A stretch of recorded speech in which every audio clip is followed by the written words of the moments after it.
And welcome back to episode number 40. Man, we're at Otherwise, 40 other, already. otherwise known as my age. Oh, come on. You're pushing 55. uh, of Raise the Banner podcast. It's one of you two co-hosts as usual. McAtor here with Ben Durst. JR is out for at least the next week or two. He's dealing with some things personally and with work. And so, Ben, how you doing today? Good. I might be one of only two people in the entire world. The other one being in this podcast with me, who is not taking a big stinking dump on the Boston Celtics for dominating the Eastern Conference playoffs.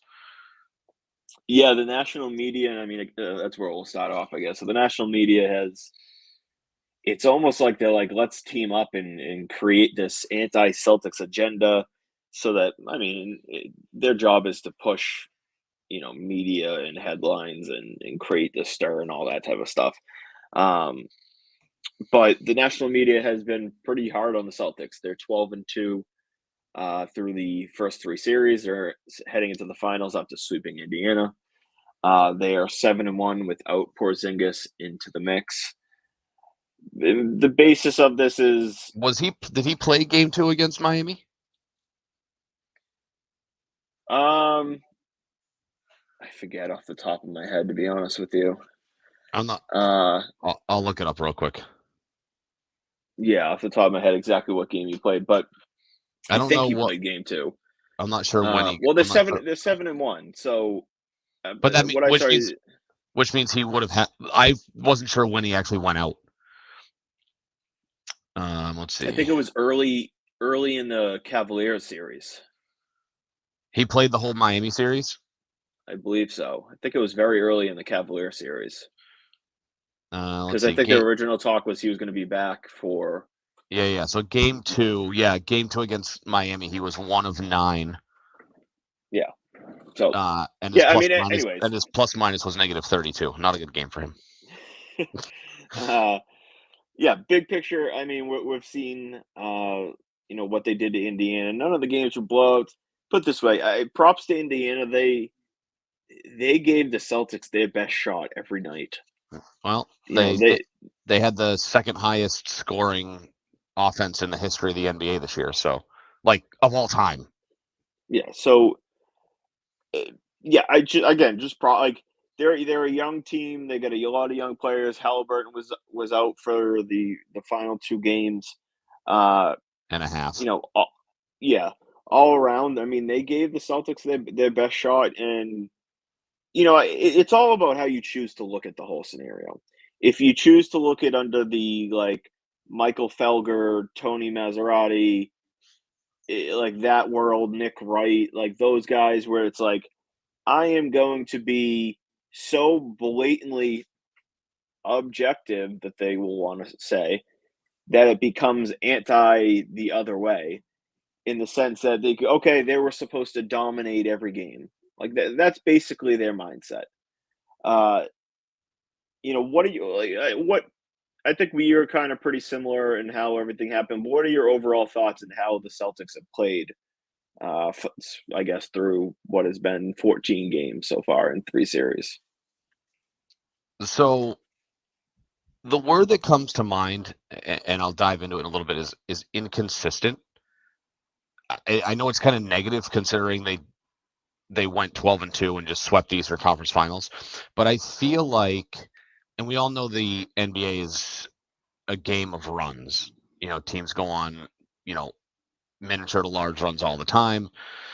But what I thought was interesting is I thought not the team, but players seem to be inconsistent. Outside of probably Jaylen Brown. I'd have to go back game by game, but I feel like Jaylen Brown was relatively night in and night out the same guy, right? Whereas you look at somebody like Jason Tatum, right? Jason Tatum, stats wise, was statistically, if you look at the big 3 numbers, right? Points, rebounds, assists, outperformed Jaylen Brown in the Eastern Conference Finals in all 3 categories. But when you look at something like game 1, where he was essentially a non-factor for the first 3.5 quarters, but took over in overtime and helped them put that game away. No, that was I think it was the opposite. Game 1, he had a great first 3 Oh, quarters I'm and sorry, was you're right. invisible. That's right. He was kind of invisible in the fourth quarter and then turned on in And overtime. then Was it game no, game 3? 2, the next game, he was invisible for basically the first 3 quarters and then came on in the fourth quarter. That's right. That's right. That's right. Yeah. So sorry, I had the games reversed. Whereas, and I'd have to go back individually. I mean, obviously, there's so much attention on Jason Tatum because in terms of raw talent, obviously, he's the Celtics' best player. He may not play like it on a night in, night out basis, but talent wise, he's the best guy. But I feel like he gets ridiculed, and to a degree, probably rightfully so, right? They were talking on 98.5 today and yesterday, too, about when you look at somebody like Jason Tatum, who is top 5 player in the league, I think is a comfortable statement. He's comfortably a top 5 player in the NBA. Top 5 to 10, yeah. So, I mean, he's comfortably top 10, arguably top 5 in the NBA. Mhm. But he hasn't won a title. And I know it's not a him thing, right? Obviously, NBA is a star-driven league, but he still doesn't have his ring. So, like, when you're the best player on the best team, you're going to be under the magnifying glass, which is, and I know you went back and forth with a handful of people on X, talking about like how Jaylen Brown was the best player in the series, and then some guy like just completely unhinged, like just kept dropping bombs on you for like out of nowhere. Getting so angry. Oh yeah, he was just, you could just see he was just like smoke was pouring out of his ears. His keyboard was on Call me fire. every name, dumb bitch, Yeah. stupid prick. So Like, I want you to learn a phrase. It's called ad hominem, and it's Latin, and it basically means that when you have all the facts in your favor, people attack your character because they have nothing else to attack you on. He was quintessential ad hominem on social media. Because when you look at a guy like Jaylen Brown, like sure, Jaylen Brown didn't average as many points, rebounds, or assists as Tatum did, but he was a better shooter of the basketball because Tatum's like a volume scorer. Tatum will score 30 points, but he'll shoot, 10 of 29 to get his 30 points. well, not that bad, but yeah, I get what you're But saying. He'll shoot 11 for 26, like something like right. that. Yeah, you'll look at a thing and he'll be like 9 of 22, but he'll have like 28 points because he's 10 of 10 from the line or something, or whatever it is, right? Yeah. I'm sure the math doesn't really add up on that, but when you look at a guy like Jaylen Brown, like when Jaylen Brown goes for 40, it's because he goes like 12 for 20. Is his volume Yeah. I points mean, are on a better shooting night. So I feel like that's why I go with inconsistent, because like Tatum can put up all these points, but he doesn't. He does it in an inconsistent manner where the team isn't necessarily inconsistent. Like the team, I mean, I know offensively they essentially they technically got worse every game if you want to go that route. They scored their most points in game 1. Like points scored went in reverse order of games. They went to overtime in game 1, which is what they have 132. Then they went to 126, then 114, 105. Which 114 and 105 are both below average based on the season. So that's where I come with the inconsistency piece. But I think that's more of a player by player thing. Whereas, in crunch time, the team has always been able to come through. And, sure, did Indiana give away game 1 to a degree? Yes. And that's not a bad thing. They had game 1 in the bag and they just couldn't put it together. Was it last night?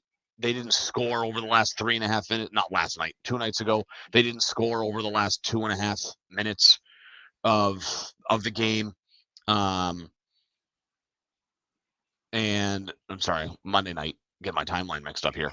They didn't score over the last like 3.5 minutes. Game 3, same thing. Like turnovers all over the place. But like, I go back to a comment I heard today on Zolak and Bertrand, who I feel like in terms of local media, now I don't listen to a ton of EEI, not that there's a reason for that. I just don't. They feel like the only talk show on 98.5 that's pro Celtics. And they played a clip from Nick Wright, who basically said, and I'm going to paraphrase, that nothing they did was impressive, that the outcomes of games 1, 3, and 4 had nothing to do with Boston forcing the issue. It was Indiana choking the games away. Like, yeah, they get the respect because they swept Indiana. They're in the NBA Finals, but nothing they did was impressive. And there was some other comment in there that I'm forgetting. But, like, when you look at like the totality of the series, is the Celtics are missing their third. This is a debatable statement, but they're arguably their third best player, third best scorer this season. In obviously, of No, course. third best player. Third best player. So, well, I mean, I think you could make an argument that, like, is Derek White really their third best player? I don't know, but like in No, terms of, when healthy, yeah.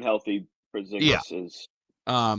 But so third best player, third best scorer, however you want to slice it, and when you look at like, you know, when you look at people saying, well, they didn't impress. It's like, well, they swept a team that had the second best offense in the history of the NBA. Sure, they don't play In the defense. playoffs. No, ever. Indiana was the second best scoring offense in NBA history in the regular season. What, in points? Yep. Second best offense in NBA history in terms of points per game. I didn't see that, but I'll believe it, I guess. Feel free to look it up. I also got that secondhand from a buddy of mine who's a pretty religious Celtics fan. Celtics were the number one scoring offense in the NBA, followed by Indiana. So the idea that, and it took me a little bit to kind of get here, but like the idea that the Celtics weren't impressive because they didn't dominate Indiana by, let's just say 12 to 20 points a night is crazy.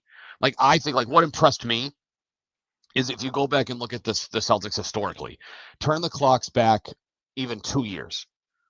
Would this Celtics team of 2 years? Now, I know they went to the finals, right? But would this Celtics team of 2 years ago been able to win the games against Indiana like they did this year? I don't think so, because I think the Celtics of 2, 3, 4 years ago would have crumbled under the pressure of they're supposed to win, they're not winning, it's late in the fourth quarter, and they're not getting it done. And how they're doing it, I mean, obviously they change the culture, they get rid of Marcus Smart, they bring in Drew Holiday. I think that there's less quote unquote like alpha personalities in the room. Like, whether or not he was putting on a facade for the media, I don't know. But Marcus Smart always said like the offense runs through me, when he was like clearly their third best player, like at best. And that was, like even Derek White could make an argument that he was better than Marcus Smart. But like of a few years ago, this Celtics team would not have, I don't think, would have won the games against Indiana. Games 1, 2, 1, 3, and 4. They would not have won those games, not necessarily all of them, but they wouldn't have won. Wouldn't have necessarily won all three of those games 2 or 3 years ago, because I think they would have crumbled under the pressure. So like that to me is like the impressive factor. Is they didn't win in impressive fashion, but when it mattered, they won games in ways that they would have like lost games 2 or 3 years ago. Yeah, I mean, that's kind of what it comes down to, and it kind of drives me nuts. And I don't want to forget the one factor. We could talk about it after, but um, it, this is playoff basketball. Yeah. Like, the Pacers got to this point because they won 2 series. Like, they earned their way there, and it's not sitting here saying that the Pacers were some, like, really, really good basketball team that they beat. I get the notion that, like, they were a good but not great team, and it wasn't overly impressive to beat them, blah, blah, blah, blah, blah. Not saying it's, like, wildly impressive that they swept. I expected them. We were on here last week, and we said, "I expect them to win in no more than 5 games." And they did. They swept the series. And this idea that they, like you said, they needed to win between 12 and 20, or, dominate every game, it's just wildly unrealistic. And so what it comes down to really is kind of what you said is, first of all, I think we've seen a little bit of change, and they've been able to close games strong. Is when push came to shove, in the final, 12 minutes of each game, the Celtics outplayed the Pacers. It's kinda like and so you can bitch about maybe the first 3 quarters of each game or something like that.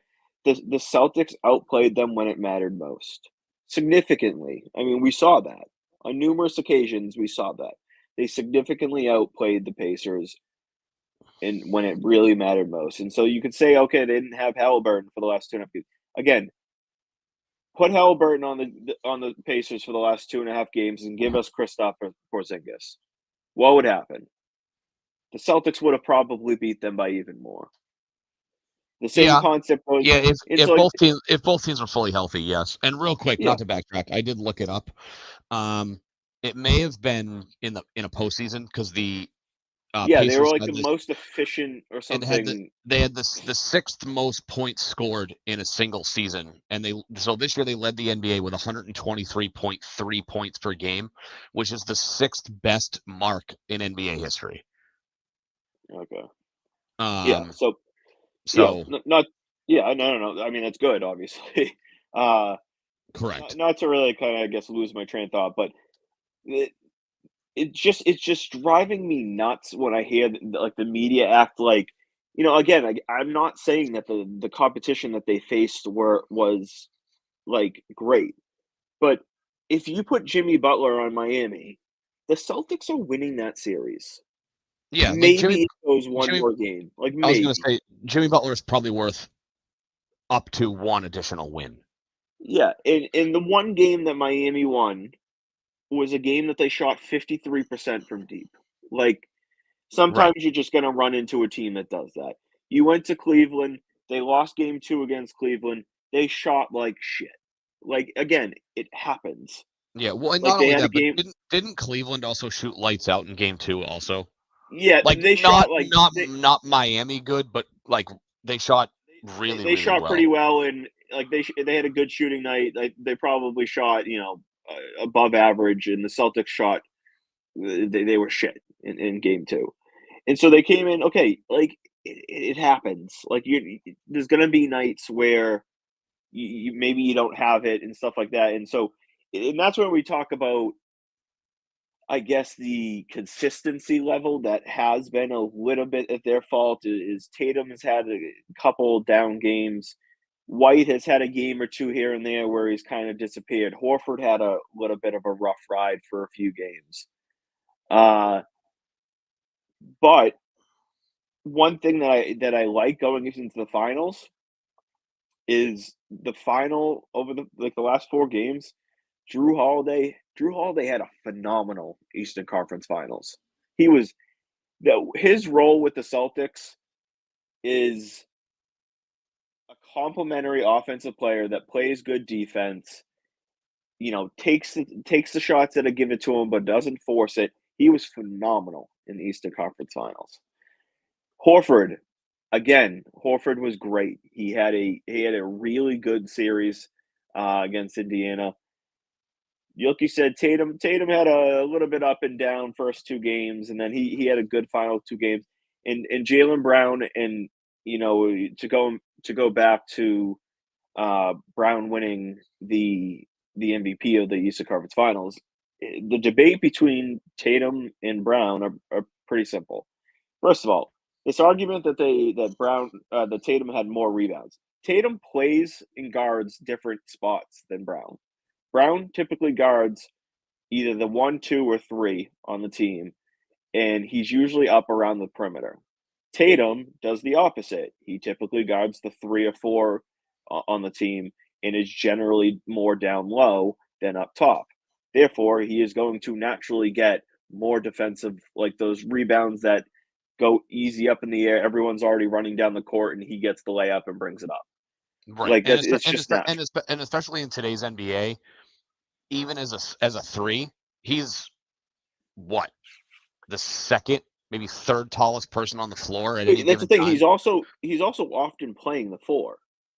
Right, especially with Generally, it's Porzingis not playing, he could be guarding the 4 position. yeah. Well, yeah. It's for the last 8 games. It's been Drew Holiday, Derek White, Jaylen Brown, and Tatum.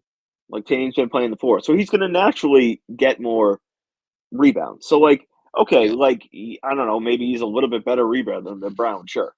Their points were within a point of each other. I think Right. Tatum was like 30.3 and Brown was like 29.4, 29.5, something like that. Less than a point. The difference is this. I think it's pretty simple of why Jalen Brown won the MVP. He was more consistent. He showed up every game. All 4 games of the series, he was not just average, not just good, he was great. 4 straight games. Consistency for 4 straight games. Efficiency for 4 straight games. Like you said, we see games where, Tatum might go up and put 30 points, but yeah, he shot 12 for 25. Well, Brown puts up 30 points and he was 12 for 20 instead. Yeah. So so Brown was so more Jalen efficient. Brown. So Jalen Brown's shooting percentage overall in the 4 games against Indiana. Game 1, 50%. Game 2, 51.9%. Game 3, 55.6%. Game 4, 50%. There you go. So he didn't go under 50% once. No. And then from 3, he had 2 good games and 2 bad games. He was 25% in game 1, 20% in game 3, and then game 2 he was 40%, and game 4 he was 50% from deep. Yeah. I mean, so Tatum takes more threes than Brown. And so, like, yeah, those numbers might be that's a little bit of reflective of how the numbers work. Uh, just again, big picture, more consistent, game in and game out, more efficient, and just simply more clutch. Like, just simply more clutch. Tatum dissipated in that fourth quarter. He rebounded in overtime in game 1 or 2 off the top of my head. They don't get there if Brown doesn't hit that 3 to tie the game and go into overtime.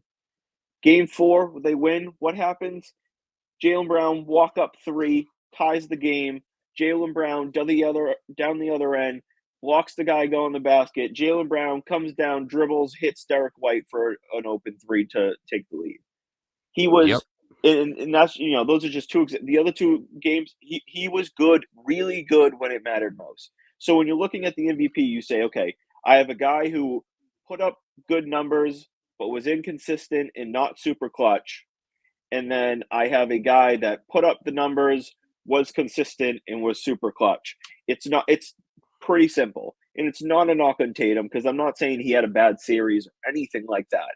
He had one iffy, shaky game, which was the game that he had 4 points at half. He came in strong in the second half. He had a good fourth quarter, so he kind of made up for it. But other than that, he was good all series. Jaylen Yeah. Brown was just a little bit better. It's not a knock on Tatum to say that he was not good. It's just simply saying, Jaylen Brown, you were just as productive, like stat wise. You put up just as many points, except for you were more efficient and you were better in when it mattered most. And Right. so, like this whole, you know how Boston media is and media in general. Like it always has to be, if you're picking one side, you're bashing the other. And that's just not the situation here. Both players had good series. Jaylen Brown was just a little bit better. I saw some people that had Drew Holiday ahead of Jason Tatum, that he had a Yeah. better series. I wouldn't go Yeah. that far because Drew Holiday had a great series, but you put up 12, 13, 14 points a game. You can't be above a guy that's putting up 30 points a game. Like Right. that's not realistic. Yeah. And so it's just frustrating. It was frustrating for me at the time, and then I got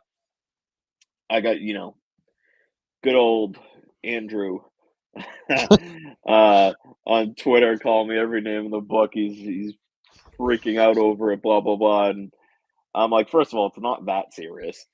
Second of all, he was like, "Oh, it's a dumbass take," and then I was like, "Well, that's kind of funny because he just won the MVP."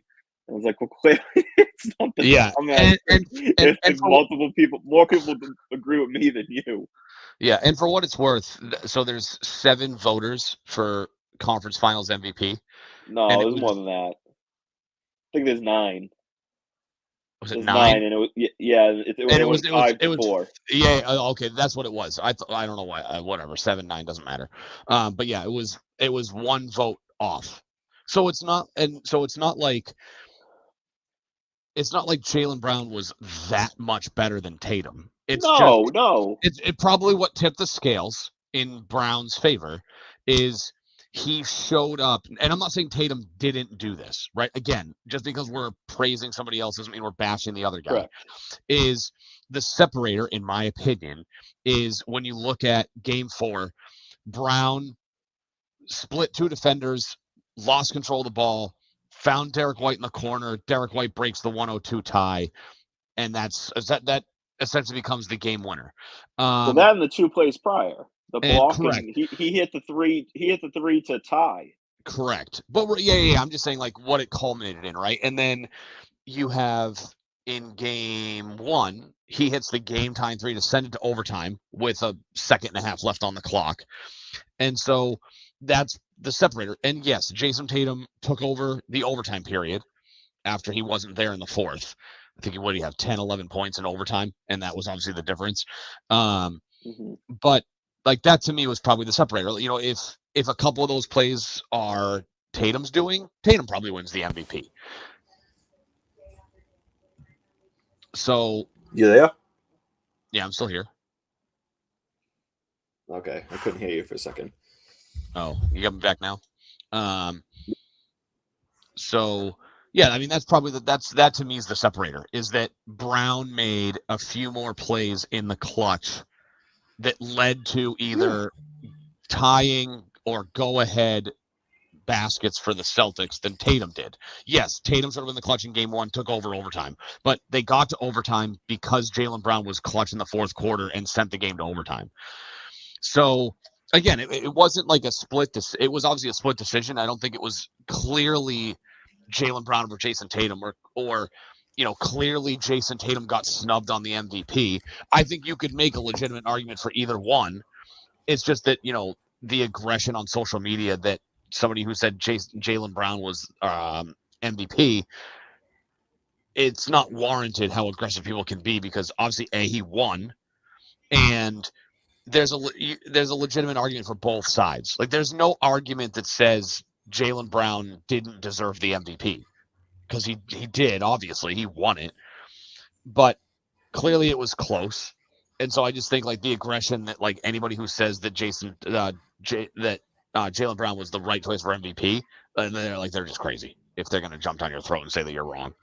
Yeah, I mean that's just angry Twitter. Like, yeah, a lot of times I'm just sitting there, I'm just laughing my ass off, just going back and forth with people. It entertains me a bit, but no, again, like you said, it's not a knock on Tatum. It's just Brown was a little bit better. He was a little bit more clutch, and that's the comment. Like that's the other thing I wanted to talk about was ESPN came out and said, hey, like I think Jason Tatum wasn't very happy for. Oh yeah. I forget who it was. They played the clip of the entire team like jumping up on Jaylen Brown when he won MVP, and I love how.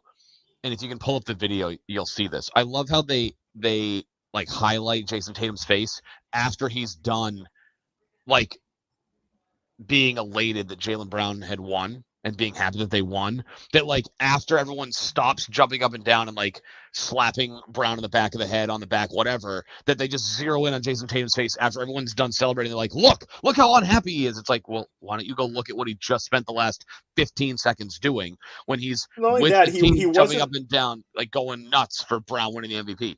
Yeah, well, then he wasn't directly behind Brown too. No, he was on he was on the outskirts of the pile, which we can't say that because a good teammate would have been right next to Jaylen Brown instead of being in the background. There can only be so many people that can be next to him. Like, and so like that, look, I'm fine with objective opinions and being fair and not being biased and all that, and I'm fine with like looking at both ends of the spectrum and all that. Those things from ESPN really kind of bothered me. Because like that was ESPN going out of their way to just like if I'm I take something like that personally, Yeah. where I'm like, you know what, f you, dude. Well, and I think Like too, sorry, just go ahead. like you're gonna judge like my reaction, and my reaction is I jumped up like everybody else. I patted him on the back. I was smiling and clapping, and who are you? Like you act like these guys are like psychologists on ESPN looking at Tatum on a Zoom from a camera view 30 feet away and being like, huh, that's a fake smile. He's not actually happy. He was miserable at that moment. Like if I'm Tatum, I'm like seriously, f you. And like those are the moments. Obviously I'm not a professional athlete and all that, but like I would be like, yeah, I'm done talking with you guys. You guys want to play that game with me as like trying to judge my character as a person? Screw you. Yeah. And so, like, just to piggyback off of the whole like negativity from the media that you just touched on, and I touched on it earlier. We talked about players being kind of under the microscope and being scrutinized, and part of that is Tatum and Brown haven't won a title, so they're not gonna get the benefit of the doubt like LeBron would have gotten if he cakewalked into a finals. Like if you look back at some of the times, and not every year, but if you look back, I forget what year it was, but there was a year, the Cavs year, in his second stint, I should say, with Cleveland. One of those runs to the finals when they lost to Golden State was worse and worse as in like quality than what the Celtics just did. But at that point, LeBron had already won 2 championships by the time he went back to Cleveland. So he had the benefit of the doubt having been a past champion. So part of it is, and going back to what Zolak and Bertrand had talked about when they played the Nick Wright clip. Year that they lost? Well, they Warriors? They lost 3 out of 4 to Golden State. That in the championship? Yeah, it was Cavs Warriors 3 years in a row, and Golden State won 3 out of 4. I don't know what year it was within that 4-year run, but one of those years was like a joke what Cleveland went through to get to the finals. So it must have been 2016. They swept the Pacers, they swept the Raptors. Oh, and that was the year that it was like they faced the Celtics, but like the Celtics had no Isaiah Thomas. Was that Jaylen Brown's? No, Jaylen Brown was a rookie in 2017. 2016. Go ahead, keep going. I'll look it up. So it may have been the year they won. Because the year they won, they swept the Pistons and the Hawks, and then they went 6 games with the Raptors, and then came back against Golden State. They were down 3-1. That was the 2016. That was 2015, 2016, 2017. That was the year. Yeah, that was the year that they swept the Pacers, swept the Raptors, and then beat us in 5 before losing in 5 to Golden State. That was Jaylen Brown's rookie year. Let me go back. Yeah, it was Avery Bradley, Jaylen Brown, Jay Crowder, Gerald Green. Horford was on that roster. That was before he got old, and obviously he's very good. But like nobody else. Yeah, this was before Tatum's rookie year. Yeah, it was Jaylen Brown's rookie year. And Isaiah Thomas only played 2 games, out of the 5 games. Correct. And then, but like they didn't really have anybody else. Like Marcus Smart was in his 2nd season, Terry Rozier, but he was inconsistent. So like that particular run, like, yeah, they had a good year, but yeah, like not like whatever. Right.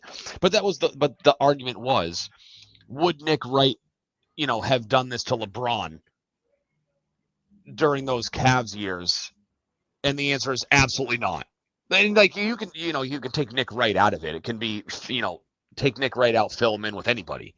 But, could be Stephen A. Smith, could have been anybody, right? is that until you win a title, you don't get the benefit of the doubt. And Zolak and Bertrand's point was that the national media, now local media is what it is, right? Like, it's their job to be, it's a Boston media thing. It's their job to be hard on the home teams. But the national media guys, like if you look at it, Zoe and Beatles' point was the national guys just don't want to say they don't like the Celtics. That it has nothing to do with the Celtics as a team and like how they played and who they played. Because we all know they can't pick their opponent. They played the schedule. They dominated the schedule. They lost 2 games where both times the teams that they faced shot lights out. And in the second instance, they just happened to have a bad shooting night. I went back and I looked at the numbers. In that game 2 against Cleveland, Cleveland was over 50% from the floor, and they were like 48% from deep. So, again, they shot lights out. We had an off night. So, like, again, kind of fluky losses where the other team just, shot out of their shoes, played out of their ass, and, just that was just their night, right? That's going to happen in the playoffs. But not about that, but the national media guys just don't like the Celtics. And part of that reason is that Tatum and Brown have not won a title together. And so when you're the best team by a wide margin, like that's all this were this year, and you don't have the history of winning a title, you're going to come under more scrutiny than, Kobe did. Like, because Kobe won his first title before the Celtics won in 08, correct? Kobe had already won a title by that point. I think he had won 3 or 4 titles before the 08 finals. So like nobody was ragging on Kobe. I'd have to go back and look. I don't know what their run was to the NBA finals, but like the Celtics hadn't won since 86. The Lakers were star-studded. They had, Kobe was the best player on the floor on any given night, talent-wise, but like he had already won. So he gets the benefit of the doubt that he's not going to get scrutinized like Tatum and Brown are going to get scrutinized because they haven't won yet. So they just don't want to admit that they just don't like the Celtics. And they just, unfortunately, because they haven't won, they're not going to get the benefit of the doubt until they do.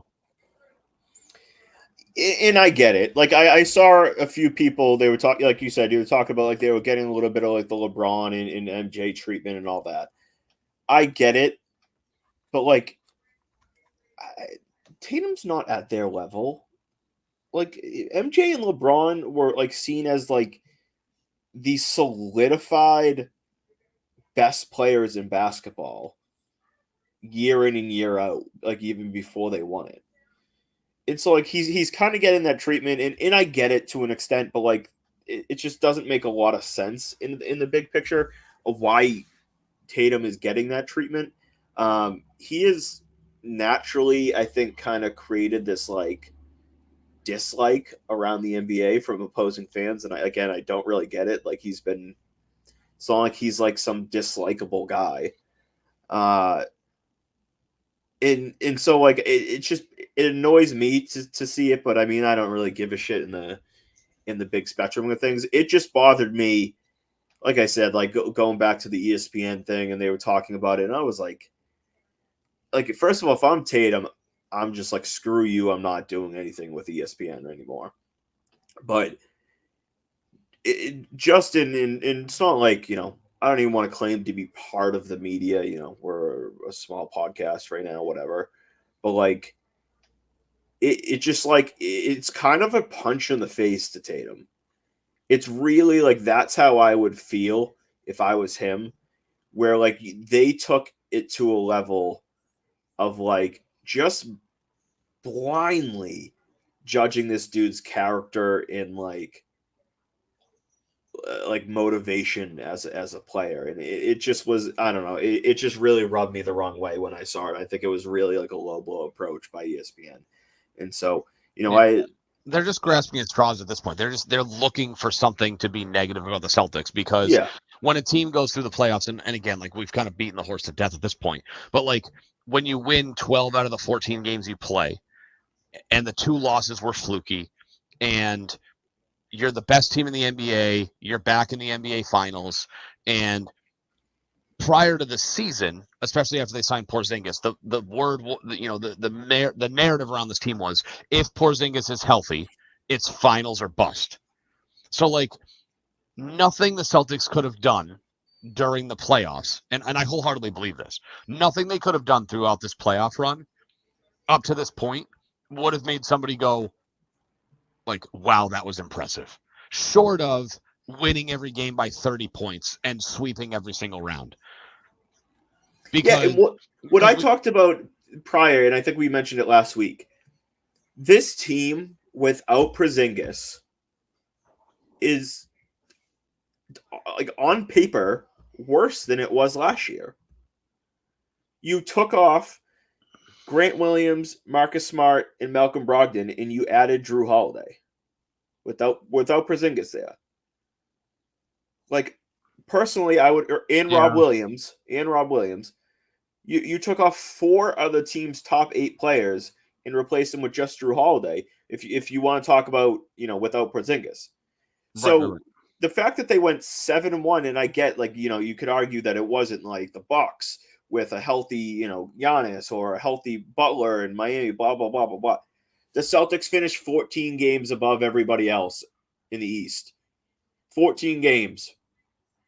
Butler was healthy for most of the season. Giannis was healthy for most of the season. 14 games they finished above the next highest team, which I think was the Bucks. I think they were the 2 or 3 seed.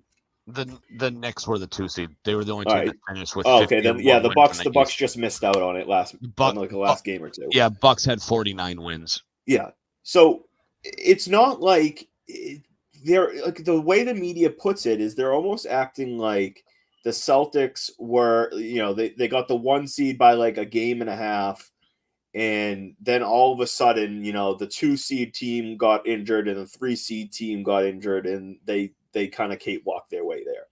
The reality is they were significantly better than any other team in the East from the first game of the season to now. There has not been a single time where any other team was even close to them. A month into the season, they had like a 6-game lead on the, and if you look at other teams too, right? Like, it's almost like the Celtics are getting,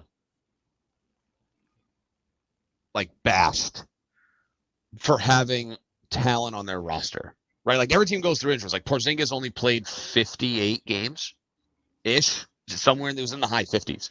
He only played 57, 58 games.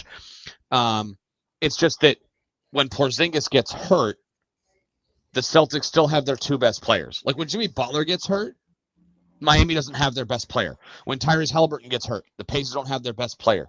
When, if Anthony Edwards gets hurt, Minnesota doesn't have their best player. If Shai Alexander gets hurt, OKC doesn't have their best player.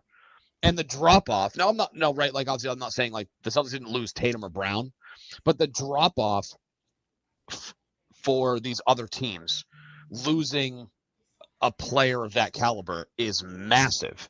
Whereas the Celtics just so happen to have 2 top 15 NBA players on their roster already, in addition to Porzingis. Whereas, Miami might have 1 fringe top 15 player. Indiana, same thing. OKC, same thing. Minnesota, same thing, right? So I just don't see how it's the Celtics' fault that even when one of their best players gets hurt, that they still have 2 top 15 NBA players and they can still compete and win games despite being injured. Like, it's not their fault that Indiana only has 1 elite player in Tyrese Haliburton. I'm not, nothing against, Siakam and there's one other guy on their team I'm blanking on. So, like, nothing against guys like Siakam or, Bam Adebayo or, I don't know, Max Strus in Cleveland, like, whoever their second best player is. But it should, like, I don't know why it's the Celtics' fault that their roster is so good that losing a top player is not detrimental to their playoff success. Whereas it has been to other teams. Like, Cleveland lost Donovan Mitchell, and it was like, okay, well, Cleveland's not winning the series. Tyrese Haliburton gets hurt. Okay, Indiana's not going to win the series. Jimmy Butler was hurt before the series. It's like, okay, Miami's probably not winning. So it's like, why is that the Celtics' fault? And again, it comes back to, like, they play their schedule. Like, yeah, like, Giannis got hurt, and that's why they lost to Indiana in the first round. But again, Indiana was only 4 games worse than Milwaukee, and Indiana had the best offense in basketball. So again, like, record be damned. We all know that NBA teams don't care about record for the most part. That they flip a switch in the playoffs, and obviously, the team with the best player typically wins, but the NBA teams for the most part don't care about home court advantage. They don't care about winning 50 games. They just want to be healthy and rolling into the postseason. Because if that's the case, if you're healthy and playing well and you have talent, you're probably making a deep playoff run. Now, granted, if you're healthy and playing well and you're like the Miami Heat, you're probably not rolling. I mean, last year, prime example, they were the 8th seed. But, if you're healthy and playing well, like more often than not, like you've got to be a top 3 or 4 seed if you want to make that deep playoff run. So I just don't see how it's the Celtics' fault that their injury wasn't detrimental the way that it was to Miami, Cleveland, and Indiana. And you could say Milwaukee. Yeah, well, I mean, that's kind of the big picture issue is the media has to push some type of narrative, and they've essentially punished the Celtics for being too good. And I think that's kind of, pretty embarrassing narrative to kind of go along with, but so be it. They did. They've quite literally punished the Celtics for being too good. And so when I see someone like Nick Wright come in and be essentially being like, I expected them to dominate, so I'm going to pick the Mavs in 5. Like, listen, could the Celtics lose to the Mavs? Sure. The Mavs have Luka, who is a top player in this league. Kyrie's a very good player. Like, and he's been sure, and he's been playing as good, if not better, than probably at any other point in his career. Yeah, like he's in a good space right now. Good for him. And so, it's just it's baffling to me how they want to come out and push this kind of narrative and all that, whatever. But then, like I said, for Nick Wright to come in like, Mavs in 5 again, could they win? Sure. Are they beating the Celtics in 5 games with the Porzingis back? No, like, you're out of your goddamn mind. Like those are the moments where it's like, listen, dude, I get you want to push this narrative and be this guy and create headlines and stuff like, but then it gets to the point with some people, you genuinely make yourself look like a fool. And so if you come publicly and say, the Mavs are going to win in 5 games to one of the best regular season teams in the last, in decades, they were outstanding. They were one of the best teams that we've seen in years. Efficiency-wise, record-wise, they obviously had a great record. Like, they are so far with the healthy Porzingis. So far, they're significantly more talented than the Mavs. And so, it's obviously not a guarantee. Mavs play tonight, Game 5, but presuming they could finish out this series, it's just, if they face the Mavs, and that's kind of where I want to branch into is this potential matchup, and we can kind of just finish up with the Celtics for tonight. They match up pretty well. The plan really is going to just be to bombard the effing shit out of Luka. And, if Kyrie put Holiday on Kyrie or Derek White on Kyrie and then bombard the shit out of Luka with double teams and throw everything in the kitchen sink at him as a player and force everyone else to beat you. Don't let Luka beat you. And if you do that, like, I don't see the Celtics should win. They absolutely if I had to ask you what are the odds that the Celtics win in 5 games, what would you roughly say percent chance that they would win the series in 5 games? 30. Okay, what would you so what would you say the percentage chance of the Mavs winning in 5 games? 2. Yeah, I mean, and that might be generous. I mean, for the Mavs to win in 5 games, I mean, Porzingis would have to have a setback and not play, and you'd have to see some combination of historic output from Kyrie and Luka and historic, whatever the opposite is of that, just historic poor play from Brown and Tatum for the Mavs to win in 5 games. If the Mavs are going to win this series, it will bare minimum take 6 games. You're not going not only on Game 5, but on the road in Game 5, and winning in Boston in 5 games, which means you would have won at least one in Boston already. Like it's just wildly unrealistic. Well, not for nothing. The Celtics don't exactly have a pristine record at home in the no, but it's always a little bit harder to win on the road than no matter what. Not only that, the other factor that we haven't mentioned yet is the Kyrie factor. He has, on multiple occasions, kind of like not shown up on road games in Boston.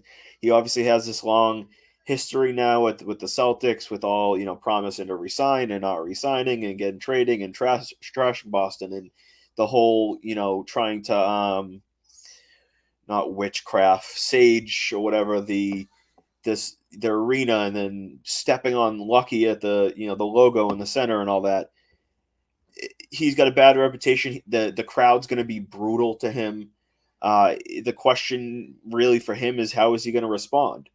I think generally he will probably come out pretty strong, but I could see where, later into Game 2, when he gets back here if it comes a Game 5, like, I think it could beat up on him a little bit. And I think it could affect him as a player.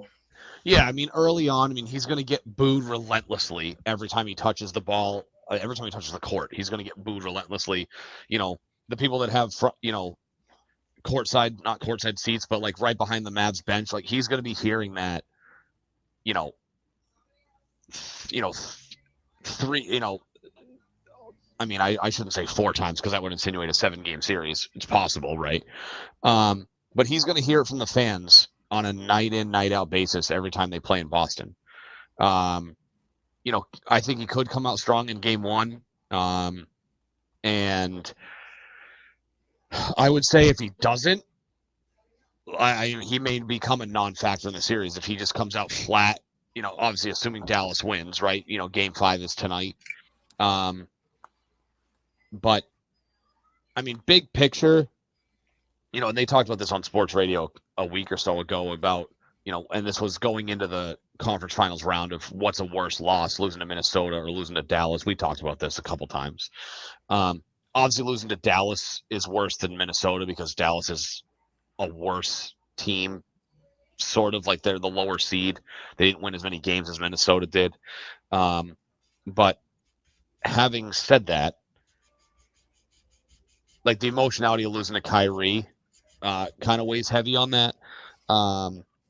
But assuming it's Dallas, I just think that it would take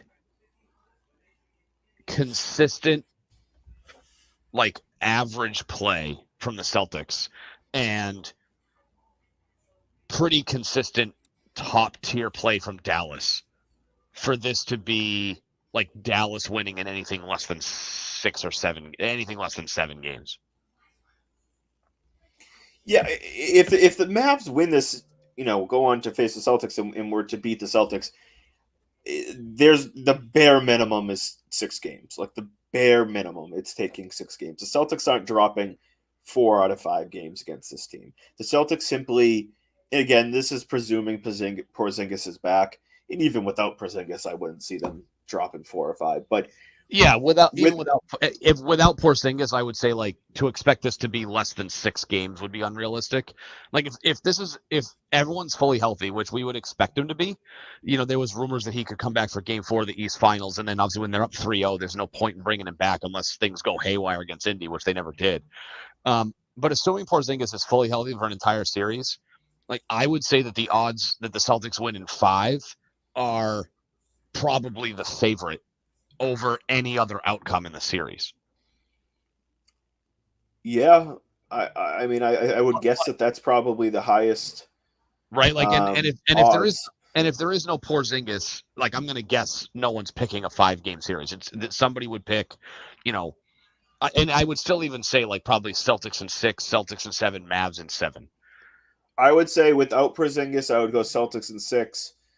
With Porzingis, I think Celtics in 5. it really comes down to, well, it comes down to this. With Porzingis, this team is significantly more talented than the Mavs. Significantly. Luke is outstanding. I think you could argue that he is the best player in the series, which, I saw a stat or, conversation that the best player in the series often ends up winning the series, blah, blah, blah. The Celtics have, you could say Luka is the best player in the series. The Celtics have the next two best, bare minimum. And then, you could argue Kyrie versus, the Celtics' fourth best guy. But the Celtics have, at worst, in my opinion, 5 out of the top 7 players in the league in the series. Like, and so five of the top 7. I would put Kyrie and Luka in that, and then I would put the Celtics starting 5 with Porzingis, all better than everybody else on the Mavs. And like, that's really not a knock. It's just like, I don't think anybody else on the Mavs is better than Derek White or Drew Holiday. Like if I mean, Drew, other than Luka and Kyrie, I'm just trying to think if there's anybody like noteworthy on that. I'm not like I'll pull up their roster just in front of me so I make sure I'm not forgetting. I mean, PJ Washington is a top player for them. Yeah, he's good, but like I'm not taking him over Derek White or Drew Holiday. No chance in hell I'm taking them over either of them. Yeah. Like, they have 2 scorers that go over I was gonna say PJ would probably be the only guy that I would say challenges into a top 7 conversation for best players in the series. And even then, I'm not a guy that would just stare at stat lines, but the dude's averaging 13, 5, and 2 as a power forward. Like, that's like the type of shit that Drew Holiday averaged, except for Drew Holiday is like the 5th option on this team, not the 3rd. Like, kind of looking at the numbers, it's baffling that they they barely have 3 guys that average more than 10 points a game in the playoffs so far. They got 28 from Luka, 22 from Kyrie, about 14 from Washington, and then 10.1 from Derek Jones. After that, like, they got a bunch of single point scores. If they I just don't see the Mavericks being consistent and Luka carrying them to that point. And so that's why we talked about the Celtics matchup really well. Like, they got the best defensive backcourt in the NBA going up against probably the best offensive backcourt in the NBA. But like that Luka and Kyrie could win that matchup, and I would expect them to, in a general sense, win that matchup by a little bit. But the problem is now you have Tatum, Brown, and Porzingis versus Derek Jones, PJ Washington, and Derek Lively. Like, that couldn't be the more lopsided 3 versus 3 approach that you could possibly have in the history. You know what I mean? Like, take out the front court and just look at the back court, and it's the most lopsided 3 versus 3 in like arguably probably in like NBA history. When you talk when you talk about a team's 3, 4, and 5 on each team, it's like you got 3 top, I would say when healthy, 3 top 25 players in the NBA. Top 30 maybe. Well, assuming Porzingis is healthy, who's the 3rd guy in the front court that's top 25? Brown. Brown's technically a shooting guard. Well, when they play, it's White's starting, so Brown's are the 3. Yeah. So that's what I'm saying. Okay. So you're saying it's White and Holiday in the backcourt, and then it's Brown, Tatum, Porzingis front court. Yeah. That's what I'm referencing. So the best 3, 4, 5 Yeah, because you got 3 top 30-ish players in the NBA versus 3 guys that you probably would have a hard time arguing that they're top 100 guys. Yeah. Like I don't know, maybe you could get them in the late double digits, but like it would be a mildly lopsided. And like I said, like you would expect just 2v2 Luka and Kyrie to outplay them, obviously, like in a big overall sense. But if they can hound Kyrie and just be a menace to Luka and just not let them two take over games, which is certainly much easier said than done, but just like throw the freaking house at them two as players, you're gonna be in good shape.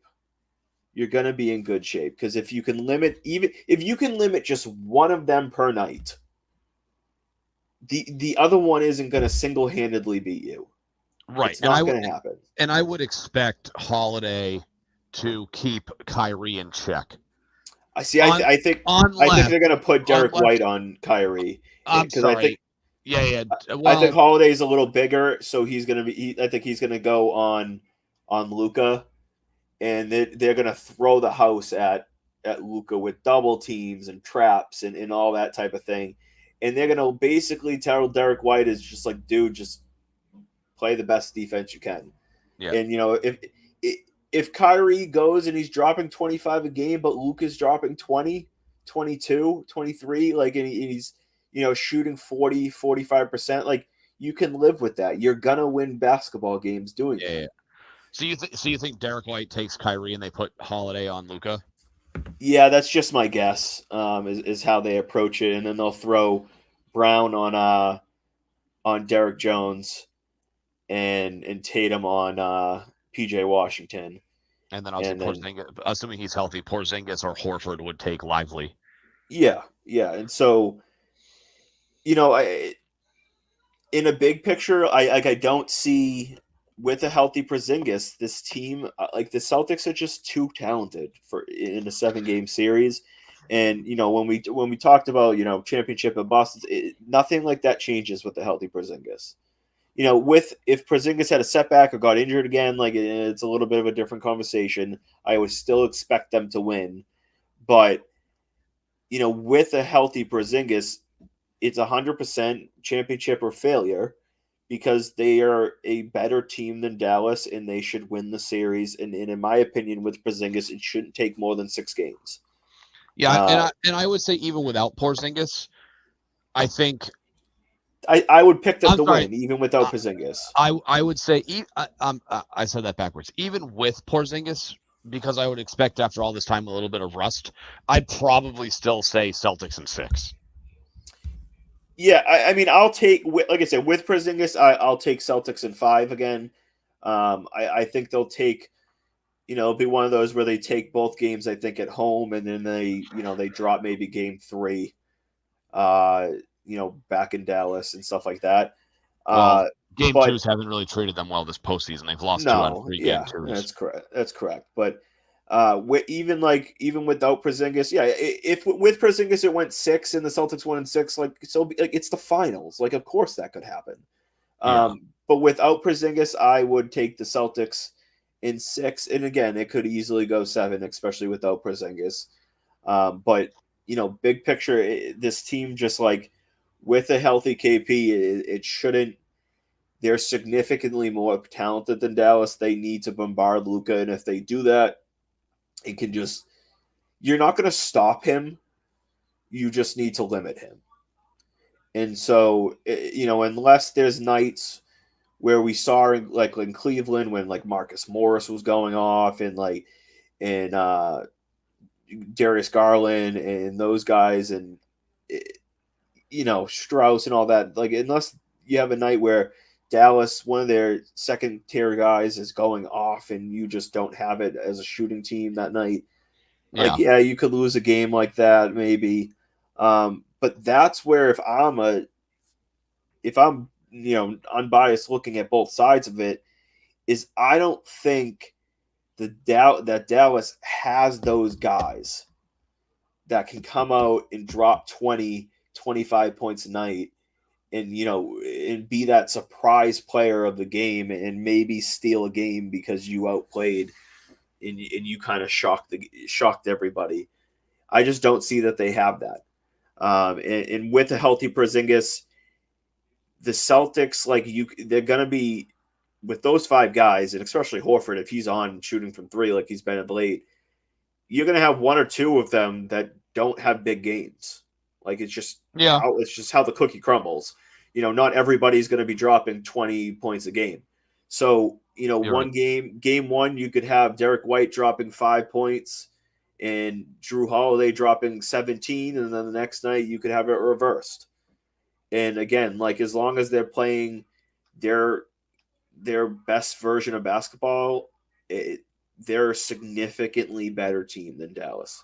And so I would expect nothing more than for them to come out and semi comfortably bring Banner 18 back to Boston. Finally get over that hump, and maybe Jaylen Brown wins the Finals MVP. Yeah, that'll be fun.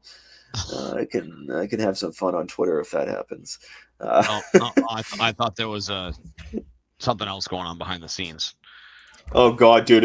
I might bet on that. If Jaylen Brown wins the MVP, I'm going to be insufferable on Twitter. I hope so. I'll be there. I'll be all over for that. I'm just going to look up real quick. I don't know.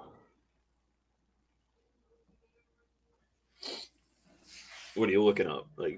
I want to see if there's lines for Finals MVP. I would assume that there is. All right, here you go.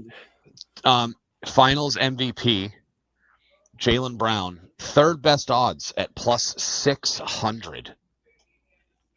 I might go toss some money on that. Jason Tatum is the clear favorite at minus 115, and Luka second at plus 270. Followed by Anthony Edwards at a plus 1500. I'll take that Jaylen Brown odds just because the Luka odds are pretty high for a team that should be pretty big underdogs to win the series against Boston. You generally if you don't win the series, you're not winning MVP. You know what I mean? So it's I'm gonna go toss some money on that. But all right, let's finish up there. At this time, what are we? The finals doesn't start till the fucking 6th. Yes, the schedule is set in stone, which is nice for us. Gives Porzingis the maximum amount of time to rest up and be healthy for what another 10 days you got on top of what hopes to be a solid NBA Finals for the Green Teamers. Yeah, and I think we'll be back next week before the finals even start, so we'll have a little bit more Celtics talk, and then next week I want to get into a little bit of Patriots and Drake May and all that type of stuff. He looks positive so far. They're not going to be spewing too much nonsense, and it's tough to look into any of this too much, but we know how we feel about Drake May in this podcast. So until next time, we are Raise the Banner. You can get us on Twitter, and we're on Spotify and Apple and on YouTube as well. But until next time, any final words? Benny Ballgame? No. Oh, you're not Benny Ballgame today. I am not. I was feeling professional today. So no final words. The Red Sox are inducting their Hall of Fame class of 2024 tonight. Yeah, Craig Breslow has a patch on his nose. It looks like he got punched in the face. Oh, geez, poor guy.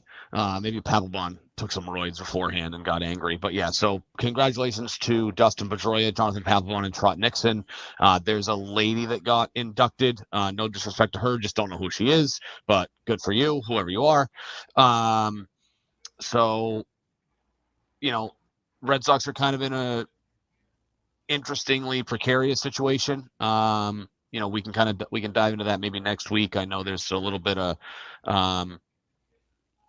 maybe it's a narrative push about whether there's some drama between Alex Cora and front office management because Cora puts Ceydan Rafaela back in center.